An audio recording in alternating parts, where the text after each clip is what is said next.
Hello friends, स्वागत है आपका आपके अपने चैनल HSC स्टडी गाइड में। आज इस वीडियो में हम बात करने वाले हैं all about confined space safety के बारे में, और ये हमारा इस टॉपिक का पार्ट 2 है। तो चलिए फिर वीडियो को स्टार्ट करते हैं। देखते हैं कि H2S गैस यानी कि होता क्या है। H2S गैस यानी कि हाइड्रोजन सल्फाइड गैस।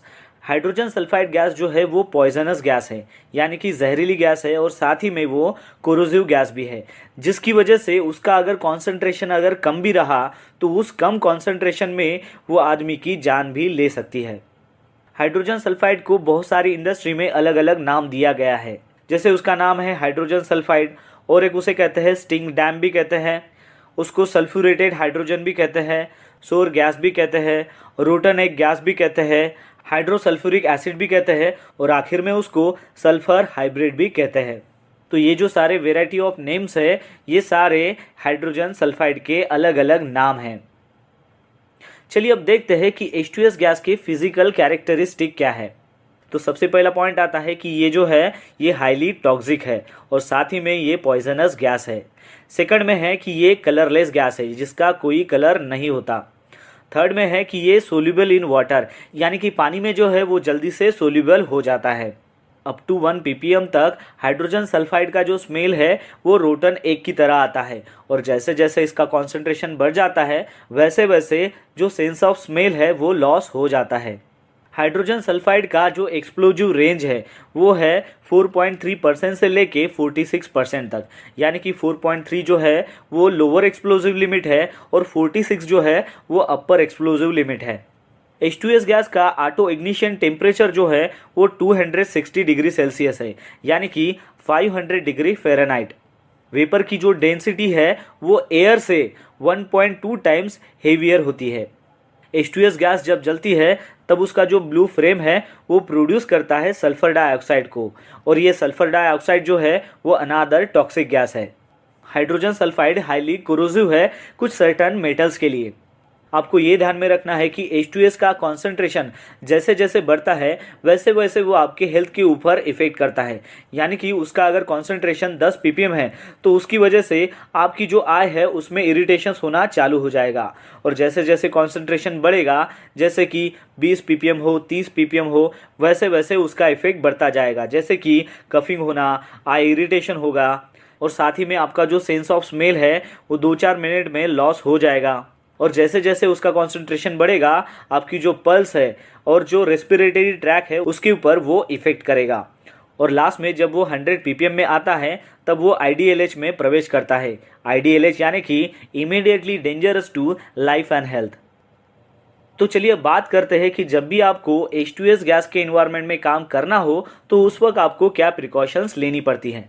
तो सबसे पहला पॉइंट आता है कि उसका H2S ट्रेनिंग, यानी कि जो भी पर्सन्स ऐसी जगह पर काम कर रहा है कि वहाँ पर H2S गैस की कॉन्सेंट्रेशंस होने के चांसेस है, तो उस वक्त उस पर्सन्स का H2S ट्रेनिंग होना बहुत ही ज़रूरी है, जिसमें आपको बताया जाएगा कि H2S गैस की प्रॉपर्टीज़ क्या है, H2S गैस होता क्या है, इनकेस अगर वो लीक होता है तो आपको करना क्या है, और उसके साथ कैसे सावधानी बरतनी है।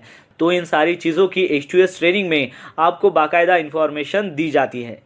सेकेंड पॉइंट है पर्सनल H2S गैस मॉनिटर, यानी कि जो भी पर्सन्स ऐसे इन्वायरमेंट में काम कर रहा है जहां पर H2S गैस की कॉन्सेंट्रेशन होने के चांसेस है, वहां पर उसके पास पर्सनल H2S गैस मॉनिटर होना चाहिए। आपको ये बात ध्यान में रखना बहुत ही ज़रूरी है कि H2S गैस मॉनिटर खाली H2S गैस को ही डिटेक्ट करेगा, लेकिन वो कब कि जब उसका कॉन्सेंट्रेशन 10 ppm होगा तब।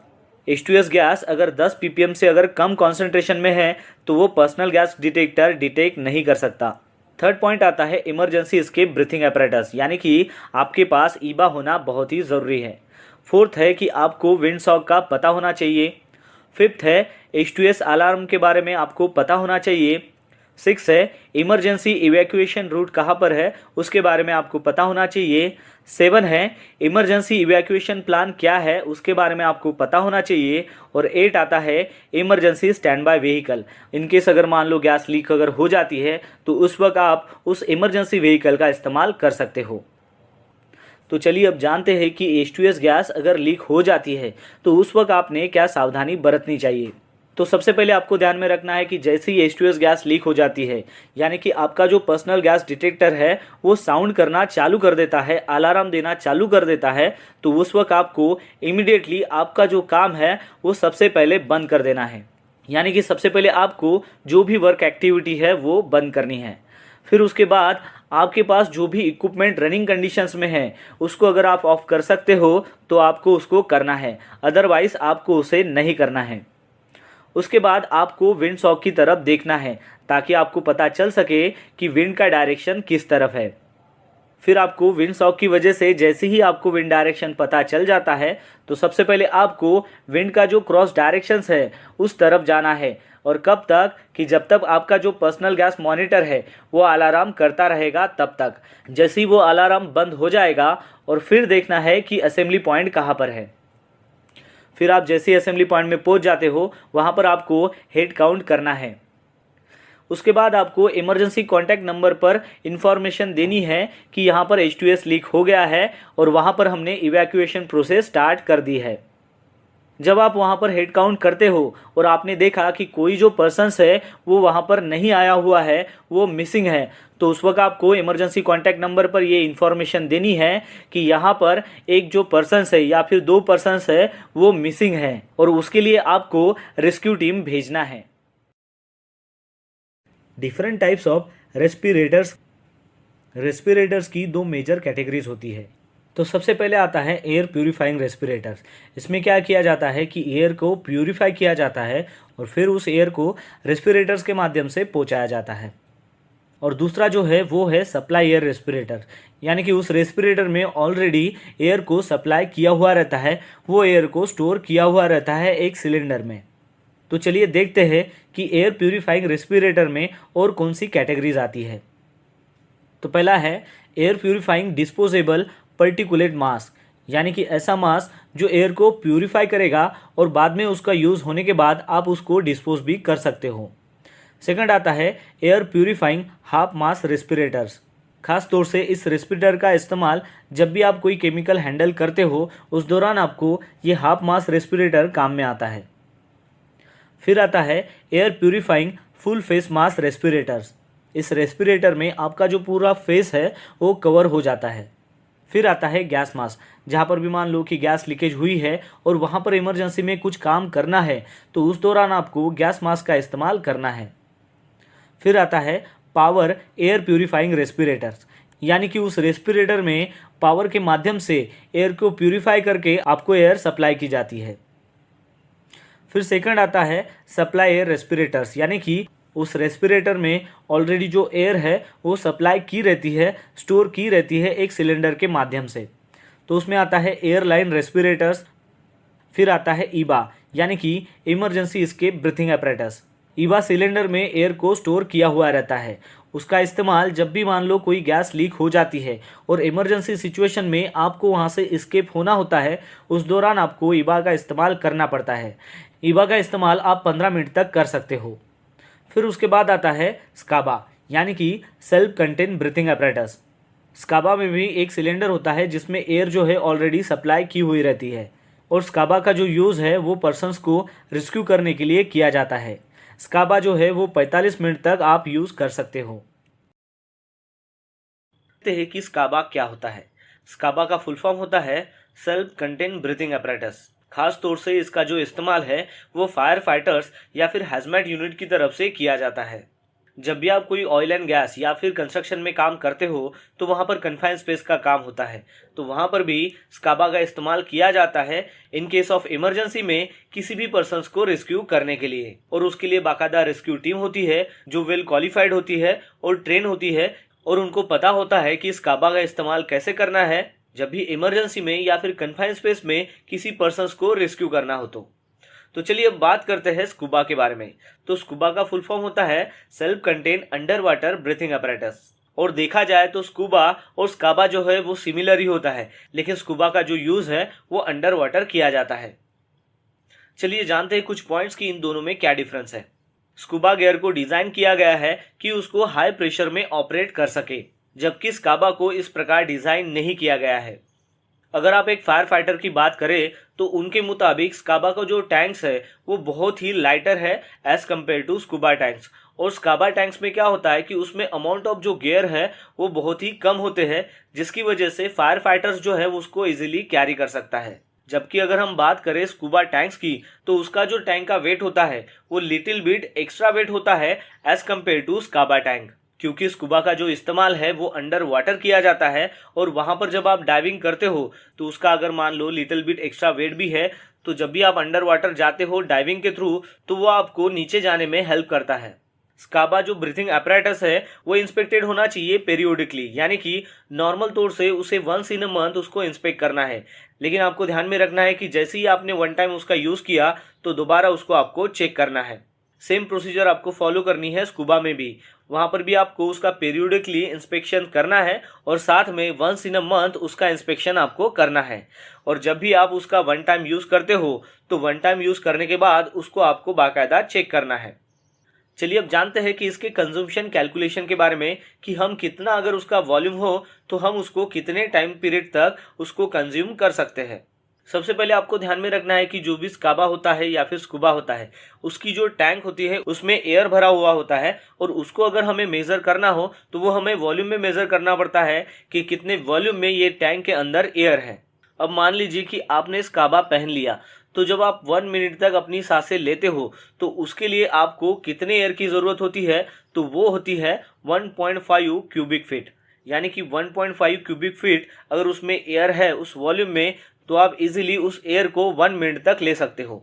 तो चलिए अब देखते हैं कि जैसे हमने देखा कि 1 मिनट के लिए 1.5 क्यूबिक फीट एयर रिक्वायर होती है, तो वैसे ही देखते हैं कि 30 मिनट के लिए कितनी रिक्वायर है। तो 30 मिनट के लिए वो कितनी रिक्वायर हो जाएगी, 1.5 multiply by 30 is equal to 45 cubic feet, यानी कि 45 क्यूबिक फीट अगर उसमें एयर है तो उसका इस्तेमाल हम 30 मिनट तक कर सकते हैं।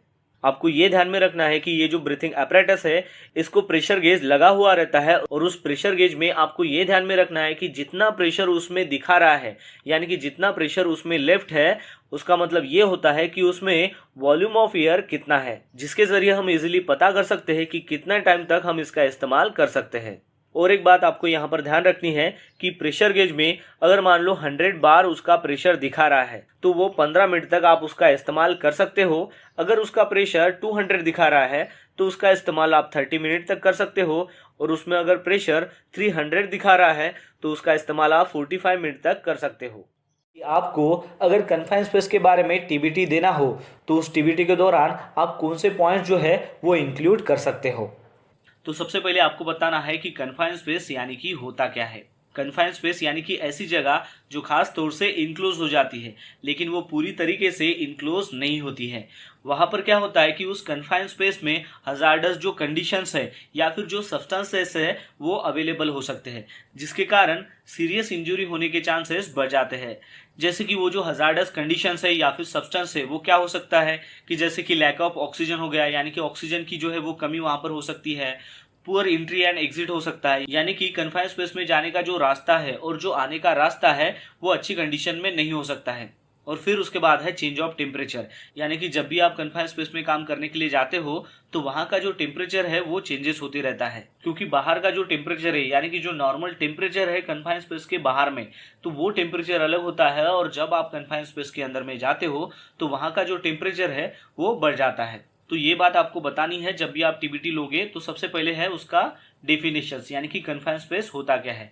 उसके बाद आपको बताना है कि ये जो कन्फाइंड स्पेस है ये कहाँ कहाँ हो सकता है, यानी कि वो जगह क्या हो सकती है। तो उसके कुछ एग्जाम्पल आपको बताने हैं, जैसे कि साइलोज हो गया, वैट्स हो गया, हॉपर्स हो गया, यूटिलिटी वॉल्स हो गया, टैंक्स हो गया, वाटर सप्लाई टावर्स हो गए, सेवर्स हो गए, पाइप्स हो गए, एक्सेस शाफ्ट्स हो गए, ट्रक या फिर रेल टैंक कार्स हो गई, मैनहोल्स हो गए, पंप स्टेशंस हो गए, मैन्योर पिट्स हो गए, स्टोरेज बिन्स हो गए।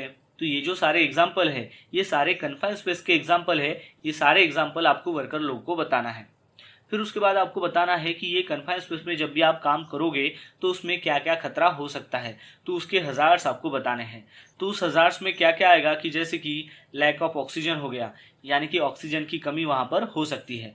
दूसरा हजार्ड है टॉक्सिक गैसेस यानी कि जहरीली गैसेस। कन्फाइंड स्पेस में जब आप काम करोगे तो वहाँ पर जहरीली गैसेस की अवेलेबिलिटी होना बढ़ जाता है। तो जैसे कि H2S गैस है, वो जहरीली गैस है, वो वहाँ पर मौजूद हो सकती है। फिर उसके बाद है फायर यानी कि आग लगने का खतरा, वो भी वहाँ पर हो सकता है।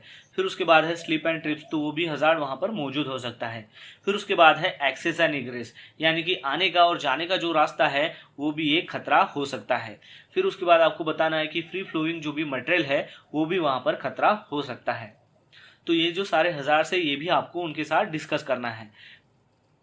फिर उसके बाद आपको बताना है कि कन्फाइंड स्पेस की क्या रिक्वायरमेंट होती है, यानी कि वहाँ पर किस कंडीशंस में आपको काम करना चाहिए और किस कंडीशंस में आपको काम नहीं करना चाहिए। तो वो बातें भी आपको बतानी है। जैसे कि सबसे पहले आपको बताना है कि किस कंडीशंस में उनको काम नहीं करना चाहिए। तो उसके लिए आपको बताना है कि नो परमिट नो वर्क, यानी कि अगर परमिट नहीं है तो वहाँ पर काम नहीं करना है। फिर सेकंड पॉइंट आता है उसका इनकॉम्पिटेंट, यानी कि कॉम्पिटेंट अगर पर्सन्स नहीं है तो वहाँ पर काम नहीं करना है। थर्ड पॉइंट है कि अगर वहाँ पर गैस टेस्ट अगर परफॉर्म नहीं की गई है तब भी वहाँ पर काम नहीं करना है। फिर है नो वेंटिलेशंस, यानी कि वहाँ पर अगर वेंटिलेशंस नहीं है तब भी काम नहीं करना है। फिर है कि नो ईबा अवेलेबल, यानी कि इमरजेंसी एस्केप ब्रीथिंग अपैरेटस अगर वहाँ पर अवेलेबल नहीं है तब भी आपको काम नहीं करना है। फिर है उसके बाद एक्सट्रीम टेम्परेचर, यानी कि टेम्परेचर बहुत ही ज़्यादा है तब भी उस कंडीशंस में कन्फाइंड स्पेस में आपको काम नहीं करना है। उसके बाद है नो एक्सेस एंड इग्रेस, यानी कि जाने का रास्ता और आने का रास्ता अगर वहाँ पर अवेलेबल नहीं है, प्रॉपर नहीं है, तब भी आपको वहाँ पर काम नहीं करना है। फिर उसके बाद है नो सुपरविजन, यानी कि जो भी काम वहाँ पर हो रहा है, यानी कि कन्फाइंड स्पेस में काम हो रहा है, वहाँ पर अगर कोई सुपरविजन नहीं है तो उस कंडीशंस में भी आपको काम नहीं करना है। तो ये सारी आपको बातें बतानी है कि ये जो पॉइंट्स में अगर एक भी पॉइंट्स अगर मिसिंग है तो उस दौरान आपको वहाँ पर काम नहीं करना है। तो फिर आपको बताना है कि किस कंडीशंस में आपने काम करना चाहिए। तो उसके लिए PTW अप्रूव होना चाहिए, जो भी काम होने वाला है उसके लिए कॉम्पिटेंट पर्सन्स होने चाहिए, जो भी पर्सन्स वहाँ पर काम के लिए इन्वॉल्व है उन सभी के पास में पर्सनल गैस मॉनिटर होना चाहिए। फिर उसके बाद वहाँ पर गैस टेस्ट परफॉर्म होना चाहिए। फिर है कि वहाँ पर प्रॉपर वेंटिलेशन होना चाहिए। फिर उसके बाद है कि जो भी पर्सन्स वहाँ पर काम करेंगे उन सभी के पास ईबा अवेलेबल होना चाहिए। ईबा यानी कि इमरजेंसी एस्केप ब्रीथिंग अपैरेटस। फिर उसके बाद है कि उस कन्फाइंड स्पेस में टेम्परेचर जो है वो एक्सेप्टेबल होना चाहिए, यानी कि उस रेंज में ही आप काम कर सकते हो, उतना ही टेम्परेचर वहाँ पर होना चाहिए। फिर उसके बाद है कि जो भी एक्सेस है और रिग्रेस है वो वहाँ पर प्रेजेंट होना चाहिए और वहाँ पर प्रॉपर सुपरविजन होना चाहिए। तो ये जो सारे पॉइंट्स हैं जब वो वहाँ पर क्लियर होंगे तभी आपको कन्फाइंड स्पेस में काम करना है। तो ये सारी बातें आपको TBT के दौरान वर्कर लोगों को बताना है। TLV क्या होता है, TWA क्या होता है, STEL क्या होता है, IDLH क्या होता है, OEL क्या होता है, ऑटो इग्निशन टेम्परेचर क्या होता है, इनर्ट गैस यानी कि नोबल गैस क्या होती है, LEL के बारे में कि UEL क्या होता है। तो ये जो सारे वर्ड्स है को क्या कहते हैं और इनका मतलब क्या होता है। चलिए अब जानते हैं कि TLV क्या होता है।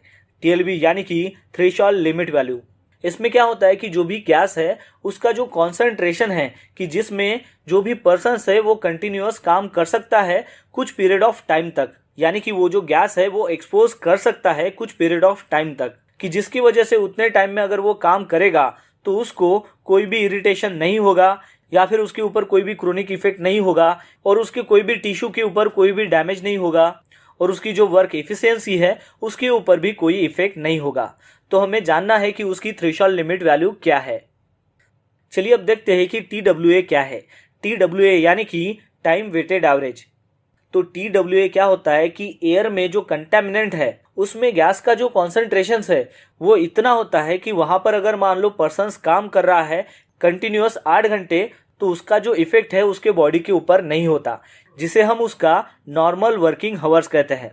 मतलब उस गैस का जो कॉन्सेंट्रेशन है उसमें पर्सन्स काम कर सकता है विदाउट रेस्पिरेटरी प्रोटेक्शन का यूज करके, और वो कब करता है कि 8 आवर्स पर डे और 40 आवर्स पर वीक।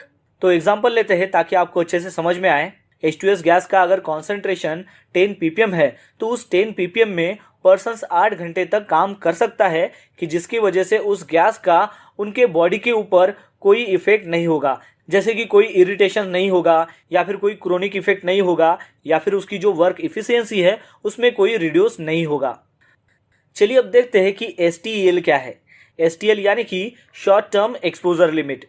STL यानी कि कोई भी केमिकल उसका मैक्सिमम कॉन्सेंट्रेशन इतना होता है कि वो जो अगर मान लो वर्कर्स ने कंटिन्यूअसली 15 मिनट तक अगर एक्सपोज किया तो उसकी वजह से उसके ऊपर कोई भी हेल्थ इफेक्ट नहीं होगा, या फिर उसकी जो वर्क इफिशियंसी है उसके ऊपर भी कोई इफेक्ट नहीं होगा और उसके सेफ्टी के ऊपर भी कोई इफेक्ट नहीं होगा। मतलब कि वो जो वर्कर है उस मैक्सिमम केमिकल कॉन्सेंट्रेशन में काम कर सकता है कंटिन्यूअसली 15 मिनट तक, कि जिसमें अगर वो काम करेगा तो उसका कोई भी इम्पैक्ट उसके हेल्थ के ऊपर नहीं होगा। एग्जाम्पल लेते हैं हाइड्रोजन सल्फाइड गैस, उसका अगर कॉन्सेंट्रेशन मान लीजिए कि 15 ppm है तो उस 15 ppm में वर्कर काम कर सकते हैं, वो भी 15 मिनट तक, उससे ज़्यादा नहीं। उससे ज़्यादा अगर वो काम करेंगे तो उसका जो इम्पैक्ट है वो उसके हेल्थ के ऊपर पड़ेगा। चलिए अब जानते हैं कि IDLH क्या होता है। IDLH यानी कि immediate danger to life and health. IDLH में क्या होता है कि जो भी गैस है या फिर जो भी केमिकल्स है उसका मैक्सिमम कॉन्सेंट्रेशन इतना होता है कि जिसमें अगर मान लो वर्कर उस कॉन्सेंट्रेशन को अगर एक्सपोज करेगा तो उसका जो इफेक्ट है उसके हेल्थ के ऊपर पड़ेगा, यानी कि उसकी वजह से एडवर्स हेल्थ इफेक्ट्स होगी और हो सकता है कि उसकी वजह से उसकी जान भी चली जाएगी। एग्जाम्पल है हाइड्रोजन सल्फाइड गैस, उसका अगर कॉन्सेंट्रेशन 100 ppm अगर रहेगा तो वो IDLH में आएगा। IDLH यानी कि immediately dangerous to life and health, यानी कि उतने कॉन्सेंट्रेशन में उस आदमी की जान भी जा सकती है। चलिए अब जानते हैं कि OEL क्या होता है। OEL यानी कि ऑक्यूपेशनल एक्सपोजर लिमिट। अब OEL में क्या होता है कि जो एयरबोर्न कंटेमिनेंट है उसमें जो भी गैसेस है या फिर जो केमिकल्स है उसका जो मैक्सिमम कॉन्सेंट्रेशन होता है वो इतना होता है कि उसमें अगर मान लो वर्कर्स काम कर रहा है और वो एक्सपोज कर रहा है तो वो अलाउेबल लिमिट होती है उतने रेफरेंस टाइम तक, यानी कि एक सर्टेन टाइम होता है उतने तक ही उसकी अलाउेबल रेंज होती है। ऑटो इग्निशन टेम्परेचर क्या होता है? तो ऑटो इग्निशन टेम्परेचर यानी कि कोई भी जो सब्सटेंस है उसका जो लोवेस्ट टेम्परेचर है उसमें वो स्पॉन्टेनियसली इग्नाइट होते रहेगा एक नॉर्मल एटमॉस्फेयर में, कि जिसमें उसको एक्सटर्नल सोर्स ऑफ इग्निशन की ज़रूरत नहीं रहेगी और वो कंटिन्यूसली जो है वो इग्नाइट होते रहेगा। जैसे कि एग्जांपल है फ्लेम और स्पार्क, वो जो है एक लोवेस्ट टेम्परेचर में इग्नाइट हो जाता है और फिर वो कंटिन्यूसली इग्नाइट होते रहता है, उसे ऑटो इग्निशन टेम्परेचर कहते हैं। एग्जाम्पल है कि हाइड्रोजन सल्फाइड का ऑटो इग्निशन टेम्परेचर है 260 डिग्री सेल्सियस, यानी कि 500 फ़ारेनहाइट। चलिए अब जानते हैं कि इनर्ट गैस, जिसे नोबल गैस भी कहते हैं, उसकी डेफिनेशन क्या है और वो होता क्या है। अब इनर्ट गैस और नोबल गैस में होता क्या है कि जो भी नोबल गैसेस है उसमें क्या होता है कि केमिकल एलिमेंट्स का ग्रुप होता है जिसकी सिमिलर प्रॉपर्टीज होती है एक स्टैंडर्ड कंडीशंस में। जैसे कि वो सभी केमिकल जो एलिमेंट्स है वो ओडरलेस है या फिर कलरलेस है या फिर मोनो एटॉमिक गैसेस है कि जिसकी बहुत ही कम केमिकल रिएक्टिविटी है। तो चलिए देखते हैं कि इसका एग्जाम्पल क्या है ताकि आपको समझने में आसानी हो। तो हम यहाँ पर 6 नोबल गैसेस देखते हैं कि जो ओडरलेस है, कलरलेस है, कि जिसका मोनो एटॉमिक गैसेस है जिसके साथ में बहुत ही कम केमिकल रिएक्टिविटी है। तो एग्जांपल है helium, neon, argon, krypton, xenon और रेडियो एक्टिव रेडॉन। देखते हैं कि LEL क्या होता है। LEL यानी कि लोअर एक्सप्लोजिव लिमिट। तो लोअर एक्सप्लोजिव लिमिट यानी कि जिसका मिनिमम कॉन्सेंट्रेशन है उसको आग लगने के लिए अगर उसको सोर्स ऑफ इग्निशन अगर प्रोवाइड किया जाए तो उस कॉन्सेंट्रेशन में वो आग पकड़ लेती है, यानी कि वो उसका लोअर एक्सप्लोजिव लिमिट हो गया। एग्जाम्पल लेते हैं कि हाइड्रोजन सल्फाइड, उसका LEL है 4.3%। इसका मतलब ये है कि 4.3% में उसको अगर मान लो सोर्स ऑफ इग्निशन मिल गया तो वो इग्नाइट होगा, यानी कि वो जल जाएगा। UEL, अब UEL यानी कि अपर एक्सप्लोजिव लिमिट। तो अपर एक्सप्लोजिव लिमिट में क्या होता है कि उसका हायर कॉन्सेंट्रेशन होता है उस फ्यूल का या फिर उस गैस का या फिर उस लिक्विड का, कि जहां पर सोर्स ऑफ इग्निशन अगर मिल गया तो वो वहां पर इग्नाइट होगा, यानी कि जल जाएगा। तो चलिए एग्जांपल लेते हैं। हाइड्रोजन सल्फाइड का UEL यानी कि अपर एक्सप्लोजिव लिमिट है 46%। इसका मतलब ये है कि उसका हाईएस्ट कॉन्सेंट्रेशन है 46%, तो वहां तक वो जलेगा।